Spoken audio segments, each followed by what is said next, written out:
వీళ్ళు రాష్ట్రంలో ఆర్థిక విధ్వంసం అనేటువంటి పదాన్ని పదే పదే పదే మాట్లాడుతున్నాం అధ్యక్ష. ఎందుకనంటే ఆ బాధని ఇవాళ అనునిత్యం అనుభవిస్తున్నటువంటిది రాష్ట్ర ప్రభుత్వం అధ్యక్ష. రాష్ట్ర ప్రభుత్వం తరఫున విధ్వంసాన్ని చూసినా కూడా ఎక్కడ మేము నిరాశ పడలేదు అధ్యక్ష. వ్యక్తిగా నేను నిరాశపడినా పక్కనున్నటువంటి నాయకుడిని చూసి మాకు ఒక బలమైనటువంటి నమ్మకం, ఒక స్ఫూర్తి వస్తుంది అధ్యక్ష. నేను చాలా సభల్లో చెప్పాను అధ్యక్ష.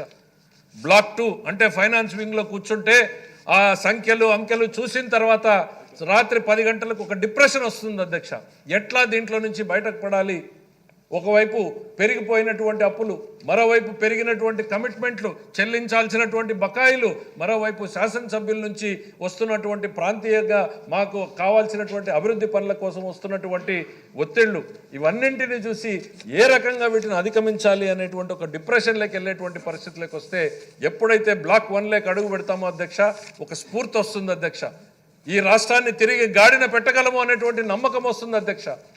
అది ఇవాళ మా నాయకుడు మాకు ఇచ్చేటువంటి పెట్టుబడి అధ్యక్ష. అదే మాకు ఆయన ఇస్తున్నటువంటి స్ఫూర్తి అధ్యక్ష.